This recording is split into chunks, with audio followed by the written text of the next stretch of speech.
Hi everybody, this is the host, aka Host 1. And the co-host, aka Host 2 here. Just a few quick words before we jump into the episode. If you're a new listener, here's how the show works. We typically will spend about 5% of the episode at the beginning and the end talking about a motivational related topic, and then the other 95% of the episode is a ton of comedy in between. We'd appreciate it if you could please like, subscribe, and share the show with other people. Feel free to leave us a comment wherever you're listening or send an email to facetodaypodcast@gmail.com. Now, back to the episode.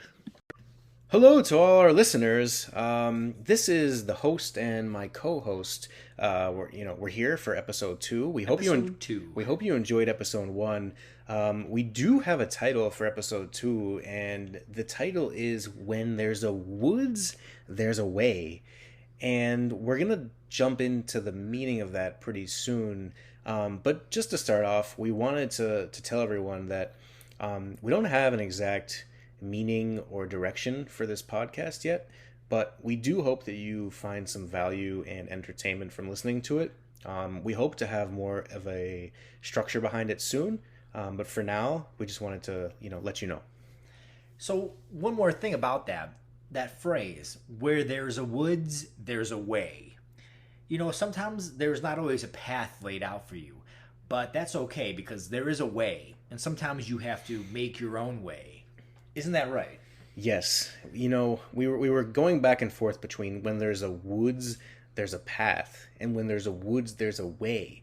And the difference between path and way is that path means that you have someone not necessarily helping you, but you know the route and you know the right way to go to get there.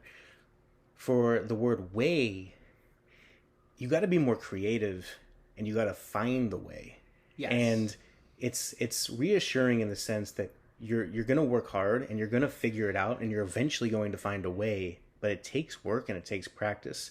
But it's a good motto to live by, because if you can figure out how to get through the woods and find the way, you will become stronger and you will have a much better life. Yes. And as the sages said, where there's a will, there's a way. And sometimes you have to forge your path and create the way. But again, where there's a will, there is a way.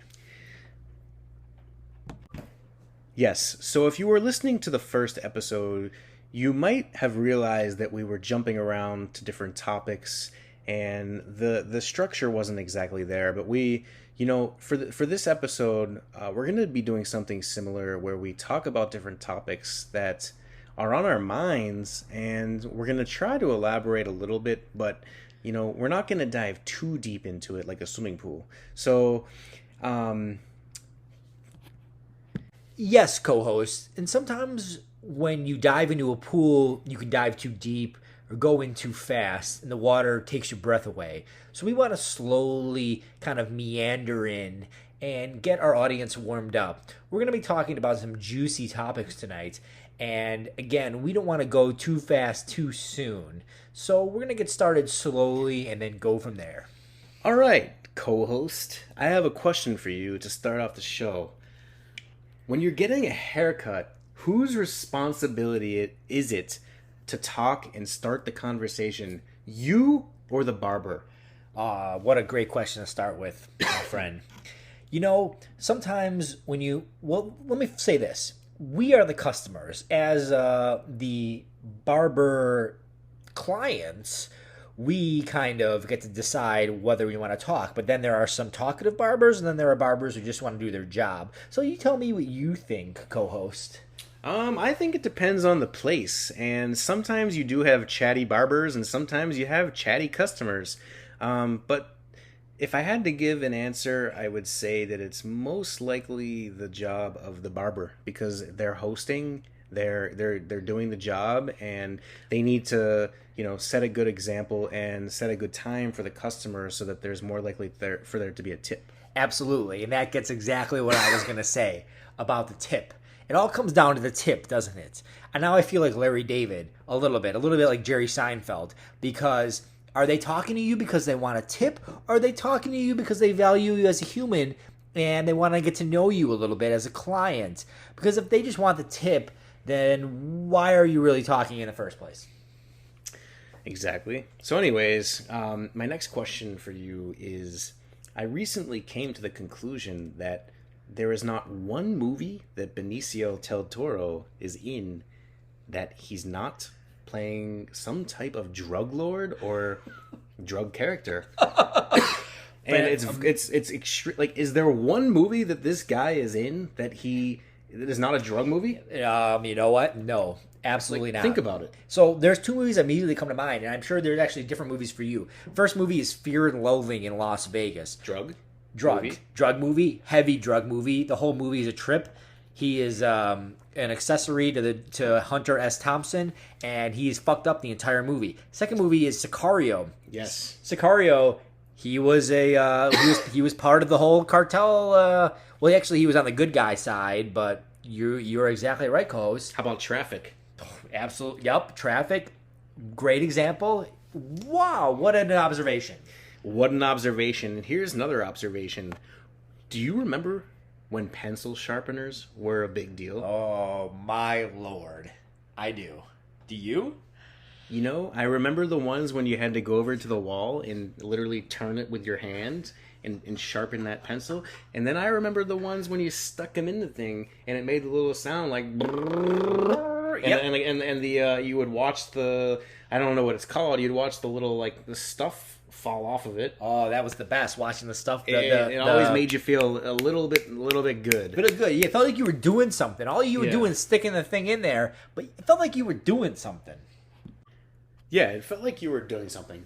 And jumping to the next topic here, I was recently thinking about the movie Happy Gilmore, which is a great movie. Obviously, everyone knows that's a great movie. It's a classic. It's a classic. Classic. But the guy who constantly said, "Jackass, jackass, yeah, jackass, yeah, jackass."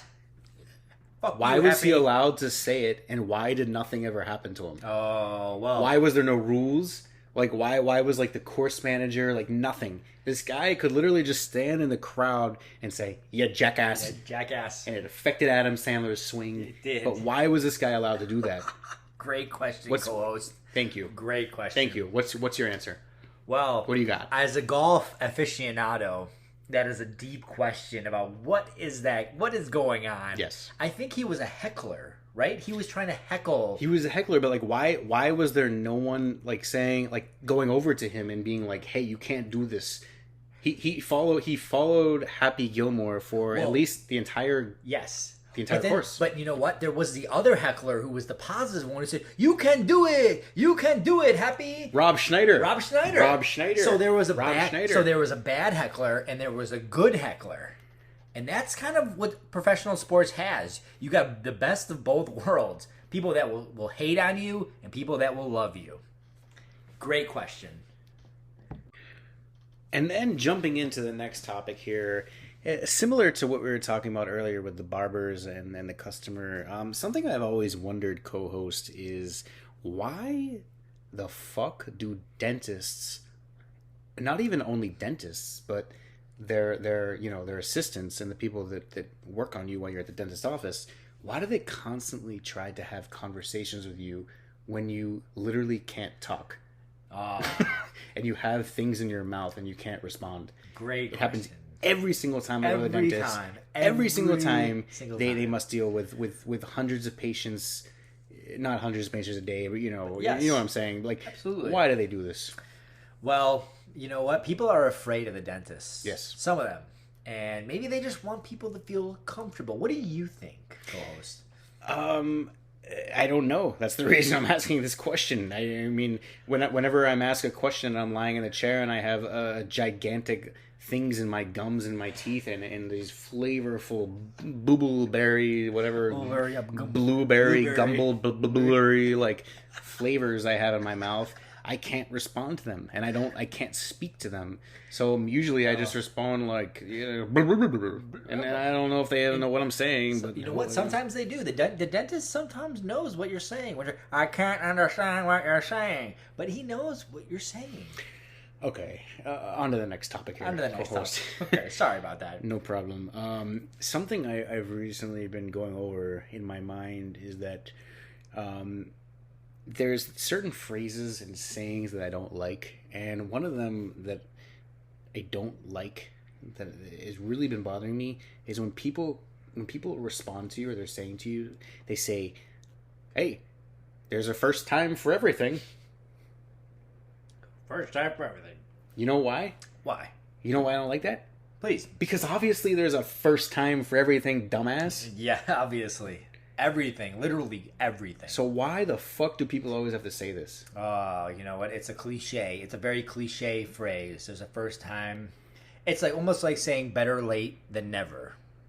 But there is a first time for everything, and that's life. I guess so. Even the first time you take a step or your first words, everything is a first time for everything. So, well, tell me, co-host, why is it that it irks you? It irks me because it's just like it's a stupid saying, but I think I'm glad that I've laid this out there, and people listening, they either agree or they don't agree, and we're just gonna move on to the next topic. Yes, we are, and you know what? Eventually, you become enough of an adult, and you've done all the firsts, and it's not the firsts that matter, it's the last that matter. And I'm not sure if that makes any sense, so we're going to move on to the next one. All right, my next question is something I've always wondered, and it's literally, why is Tom Cruise always running in every single movie he's in? Tom Cruise. Every single movie this guy is in, running. He's been in tons of movies. Big time actor, big money maker, big fans. He got so many fans. He's standing at 5'4". This guy, he's 5'4". He's very short. He's probably worth over $1 billion. Over $1 billion. Tom Cruise, absolutely. But every single movie that he's in, all he does. He's running. Just sprinting. He's one of the best Hollywood. Just running. He is running. Tom Cruise is the best Hollywood runner of all time in cinema history. There has never been someone that ran on camera as good as Tom Cruise. You can go back to the 40s and the 50s and the 60s, and you can talk about famous actors. You can talk about Bogart and Grant and all these different actors, but Tom Cruise has ran better than anybody. Yeah. So why? He's a good runner. So what is it? I don't know. I think he's just in good shape, and I think the director. He's been in a lot of Steven Spielberg movies. Like they're just like, hey, like if you run, you're gonna. The viewers are gonna love it. The viewers are gonna love it, and it's going to make us the big bucks. The big bucks, and it's always big. The big bucks. And you know what? Recently, speaking of Tom Cruise, I saw a deep fake. And all these people are doing deep fakes of Tom Cruise. Ooh. And so now we're seeing Tom Cruise running, and it's not even Tom Cruise. It's some random guy in the street. But he's putting his face on Tom Cruise, and it looks like Tom Cruise, but it's not him. But that's pretty awesome. He's a great runner. He is a great runner indeed. And then a little fill-in question I have here for you co-hosts is gumball machines. We used to love them. Yeah, still love them. Sometimes they would break and all the gumballs would fall out. We'd, a little like fat kid would run over and just like trip over them and be like, oh, no! And then they would like fall. Oh, no. Some people would chew into a gumball and rest their teeth up. But my question is, why didn't gumballs ever accept the dollar bill? Oh, they only took quarters or dimes. They never quarters. But my question is, why did they not take dollar bills? Well, that is a phenomenal question, and that goes beyond the depth of capitalism itself. I don't think I can answer that. I don't have an answer for that. I don't think we necessarily have to have an answer for that, but I just think it makes so much sense because it's like people often want more than one gumball, or they're trying to buy a gumball for their friend, and the gumball industry could have made a lot more money. They could have a lot more money. They could have hey, 4 gumballs for $1. But they never did that. You only could put a quarter in at a time. And so you know what? People wanted to break the machine. And today, we still want to break the machine. All right. Now on to the next topic. When it comes to gumballs, we think of the past, and we think of an early Hollywood star. Yes. As a young child. And I'm not talking about Justin Bieber. No. I'm talking about Macaulay Culkin. Macaulay Culkin. Do you remember this guy? Oh, Home Alone. No. That's not my question. Okay. Well, it actually has something to do with my question. My question is, which Macaulay Culkin did you prefer, and which is more iconic? And this might be a stupid question because I think I know the answer. Go ahead. Home Alone Macaulay Culkin or Richie Rich Macaulay Culkin? Richie Rich was an all-time classic movie. Which is the more classic? Macaulay Culkin. Culkin. Home Alone or Richie Rich? Listen, Home Alone, me and you are from the Midwest, from Chicagoland area. But as much as Home Alone resonates, I think that Richie Rich was an all-time cinema classic. Please believe that, because it really was. Now, something else I've always wondered is, why don't Asian people like bagels? You know what, my friend? You'll never see an Asian person ever eating a bagel. Ever eating a bagel. Do bagels not exist in East Asia? If fuck East Asia, there's many Asias. Many Asians, of course. There's a lot of Asian countries. Asia general, Asia as a total. A lot of Asian countries, but no one will eat a bagel. And then that goes to the next topic here, and it's a little different than what we were just talking about because this is the theme of the show. We jump from topic to topic. It might not make much sense, but hey, you're listening. You're getting some entertainment out of it. Yes. Have you noticed that when you're at the checkout line in a grocery store, no one ever has any idea what's going on? Everyone wants to try to save money. Everyone wants to have it be a value experience and you want to feel like you're getting some value out of your trip. They want but the value. You don't know what the fuck's going on. The person scanning don't. Your items. They don't. You don't know what they're doing. They could be double scanning. Triple scanning. You're trying to look at the screen and you're trying to track things and everything's going too fast. Yeah. And you want to save money. And it's just impossible. Impossible. Do you agree that no one has any idea what's going on? They don't. No, they really don't. And unless you go to a self-checkout line where you have total autonomy, well then, sorry my friend, but you are screwed.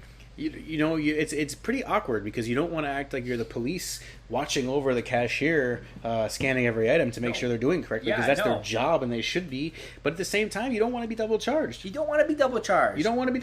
They might. You don't want to be double charged. You don't want to be double charged. Double charged. Fuck double charged. You don't want to be triple charged. You don't want to be quadruple charged. And that happens. That's a real thing. That's a real phenomenon. It is a real phenomenon indeed, and I probably would have more money if that didn't happen as often as it did. Yeah, you know what? So all of our listeners, make sure you are not triple and quadruple charged. And then on the topic of money, I was recently thinking, why don't we as humans, every time we go out to a bar or a restaurant, even if you're just going out with your friends to eat, why don't you just say it's your birthday every time? Or why don't it doesn't have to be birthday. It could be some special occasion. How the fuck would places ever know? They will never know. They will never know. They'll always get something for free. I had a friend back in the day, yes, and he did that. Yes, my friend. He said it was his birthday every single place we went to. He gamed the system. And what usually happened from that? We got a bunch of free desserts, a lot of free desserts, and a lot of free meals. So you're onto something. I'm onto something. And for anyone listening, feel free to take our advice and go for it. Go for it. Absolutely. Then, I guess, co-host, I have another question about money for you. Would you rather be handed a crisp, the freshest? Oh, Lord. The freshest $100 bill you've ever been handed in your entire life, or 21 $5 bills with piss on them? Oh, and not only piss on them, but crumpled up, piss-filled, crumpled up piss-filled balls of 21 $5 bills. What a question! What a deep capitalistic. Don't think about it too much. Give me an answer. Oh, my friend. You know what? I would prefer the dollar bill. $1 bill, crisp as clean. Dollar bill? You mean $100 bill? Oh, was that? Wait, was that what it was? I said, would you rather receive the crispest, freshest $100 bill, or would you receive 21 crumpled up $5 bills with piss on them? So you'd be oh. So basically, you'd be receiving $5 more. $5 more, yes. For the $5 bills. Yes, sorry, I had the math messed up. Listen, you could give me $170 bills of piss stained bills, but I think I would prefer the crisp dollar over all the piss stained bills, because eventually the dollar may not be worth what it once was as we record this. You mean $100 bill? Yes. You keep saying dollar, calls. Dollar. I'm sorry. I am asking you if you want a $100 bill or 21 $5 bills. Oh, I would take the 100. Done. Even though it's less money. I know it's less money. It is less money. I get that. I totally understand that. But because it's in better condition, and I'm not sure how to explain that, but I would do it. Okay. So I want to ask you, what happens if you only save 14.9% on your car insurance with Geico? Oh, well, now are you the gecko? Are you the gecko? I'm not trying to be the gecko, but I'm wondering if you only save 14.9% on your car insurance, Geico, then yes. And not 15%, what happens? Oh. Well, then you are an expert and I am not an expert. And then this leads into my next question, co-host. When someone comes up to you, and which is worse between the two of these? Having someone tell you something is great, but then immediately saying, but here's the catch. Ooh. Or having someone say to you, I have good news, but I also have bad news. Which of those is worse? Great question. So I think. Do you want me to repeat it, or do you understand? I remember. I understand it. Okay. I would rather, you know what? When someone tells you the catch, to me the catch is the worst possible thing. But if someone says they have good news and bad news, well, maybe the good news is better than the bad news. What do you think? I didn't think much about it besides asking the question. Oh, he's a question. He asks a question. To be honest, he's a question asker. I'm a question asker, and I've had a lot of people say both to me, and most times I get pretty frustrated and just want them to go away. Just want them to go away. Listen, I don't want to catch. I never want to catch. Nobody wants a catch. There's no catches in anything. But if someone has good news and bad news, that's realistic. All we want is the realness. Okay, so something else I'm very sick of.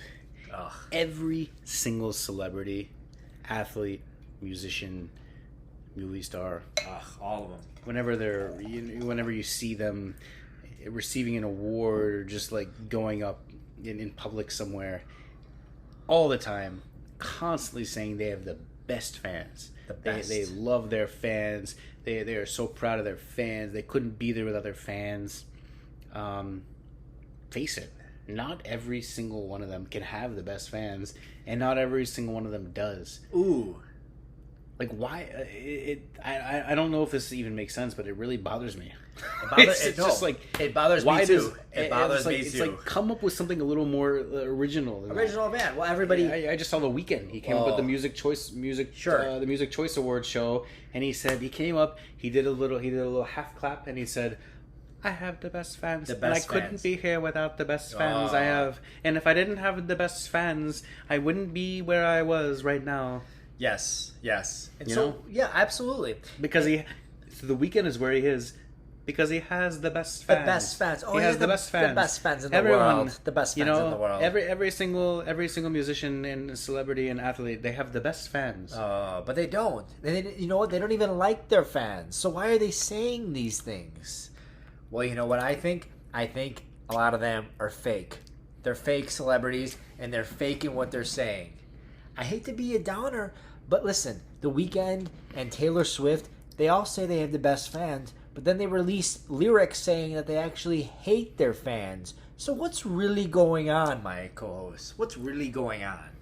I don't know what's going on. That's why I ask these questions, because I want to find out the answers. But we might not be able to find answers ourselves. We might need to pull the audience at some point once we have more people listening to this. And we're running out of time here. But I think we're almost on our last question. Last question. Last question. Last question. Last question for you. Question. No, let's do it. Okay. We'll go with the last question. And something I cannot figure out, co-host, is why the fuck did Capital One put this white guy in their commercials? Which white guy? The white guy that is a little bit tall and he has a little half beard going on. Oh, yes, and, yes. A lot of other companies out there are being socially aware, and they're putting in like a mixed white black person. They're putting in a Latino. They're putting in a black person. They're putting in someone who has a little bit of an accent. Sure.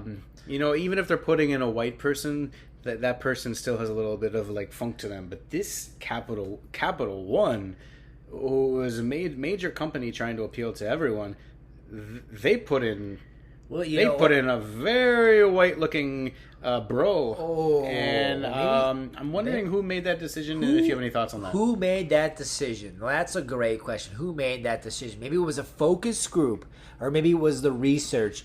Why did they put the guy in? Why did they do it? Maybe they thought a white guy would go over better.